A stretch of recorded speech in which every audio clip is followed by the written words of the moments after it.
This is a Korean War veteran's hat. Now, I'm not a Korean War veteran. This was my father's hat. I was with him when he passed away a couple of days ago. But this isn't only about the man who once wore this hat.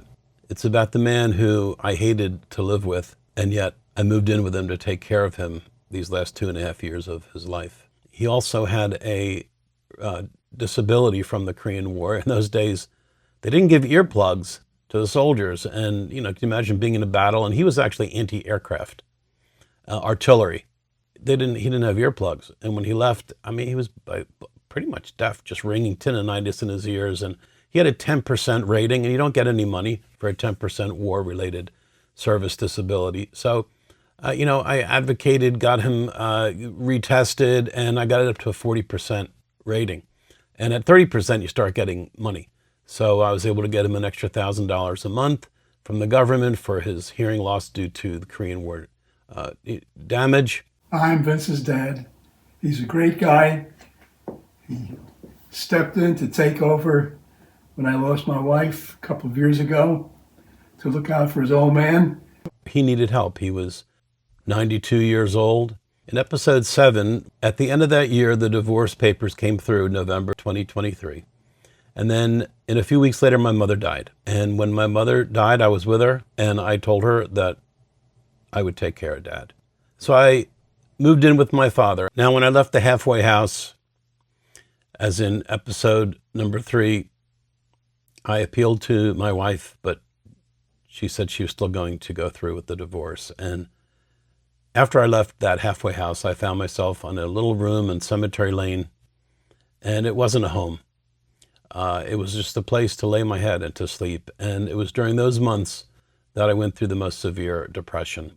Moving in with my father, I did not want to do it. And I felt overwhelmed. How am I going to take care of this old guy? And I was really overwhelmed. I had very little, emotional bandwidth to attend to him. I told him, I said, I got your back. I protect you, get you clear up your finances, put you on the budget you need to be on.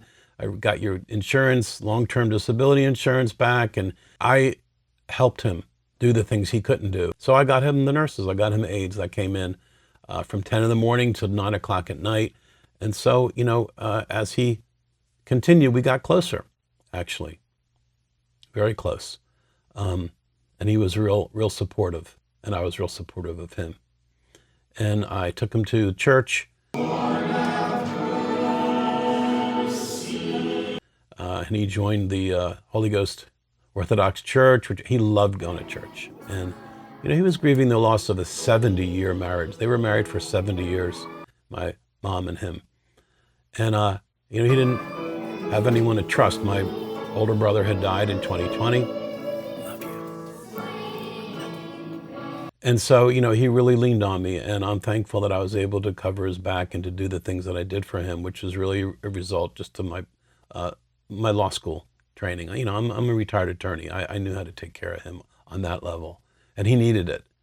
I feel bad for the elderly that are taken advantage of, scammed, and oh my gosh. And then people would call him, salesmen calling every day, and he would get mad. He'd say, you can't even speak English, and he would get all agitated. So I got a product where when someone calls, you push this number, it blocks it, stop harassing my father and stuff.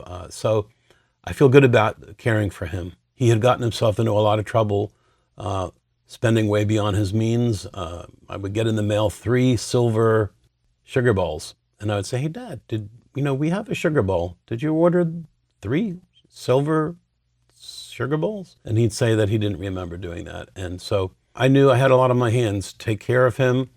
He initially was getting, 9 hours a week free care from the Veterans Center from the VA. I was able to advocate for him and get it up to about 40 hours a week of care. The one area that I really had a problem with him, it was like an old wound, was him waking me up. So when I was a kid, 7 years old, we lived in a very small little, 2-bedroom apartment, and I would get woken up at 2 and 3 in the morning with him carrying on, drinking and yelling and arguing with my mom and stuff. And I remember being as a little kid, like literally shaking in my bed in the middle of the night, just terrified. Because you're little. I'm 7 years old. As I said, I got out of home. When I turned 18, we lived outside of Philadelphia, and I got as far away as I could. I went to college at University of Miami, South Florida. here I am at 65, found myself moving back in with my father, and I just frankly felt like a real loser. Le who? The her. But when I moved back in, I said to him, Dad, here's the deal.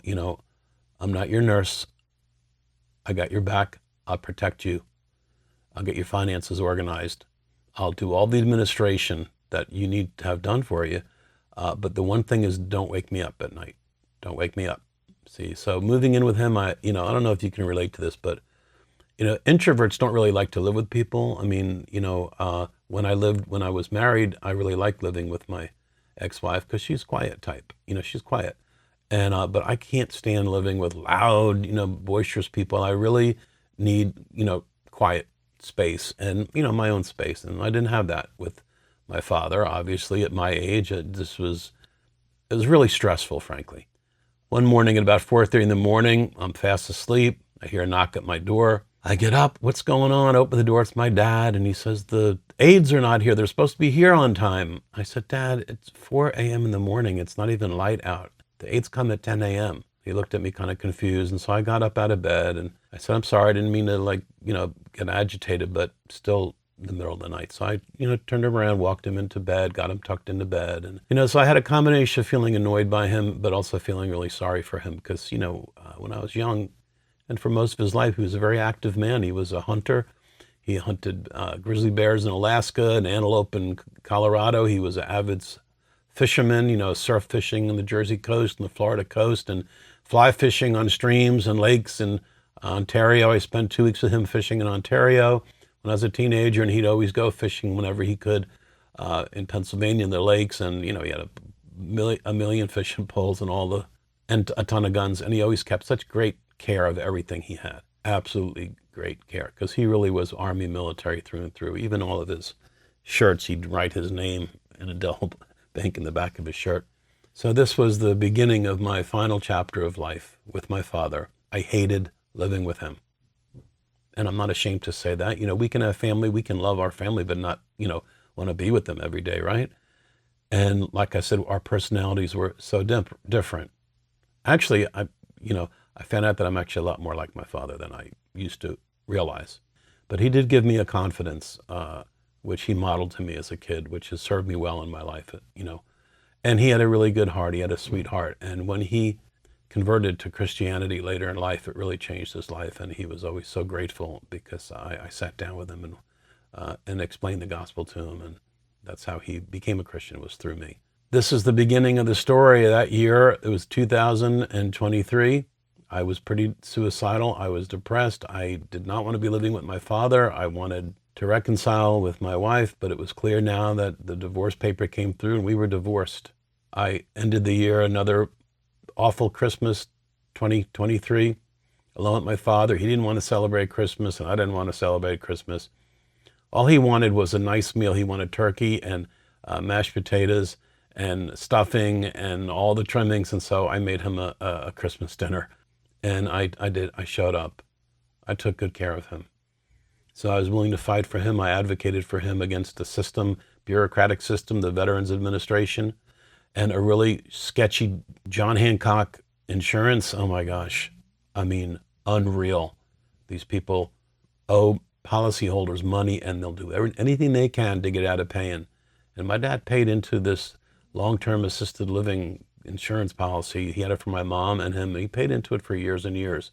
And hours and hours that I spent on the phone arguing and threatening John Hancock. But I did get satisfaction with them, but it was exhausting. And he couldn't do any of that stuff. He got more and more dependent, as the years went by. And we want to make sure that I was able to leave Cemetery Lane, moved in with my father, and I did take one of his rooms and totally took all the old furniture out, and I made it into like a little place for me, a little sitting area, found my old TV, set the room up. So it was a little bit of a boundary. It still wasn't my own place, and I still couldn't feel a sense of privacy and peacefulness, but it was better than living on Cemetery Lane. No home. My ex for 35 years was my home. We lived in many beautiful homes, but we also lived in places that weren't traditional homes. Like we lived in our Forerunner traveling out west when we were first married. It was wonderful. We were home. I was home when I was with her. Same thing on the boat. Her presence made that boat a home. It was a boat, but it was a home when she was there. And that's how I ended 2023, living with my father at age 65. If this is the only video you're seeing, you can start with chapter 1 and understand the arc of this whole story, starting over at age 65.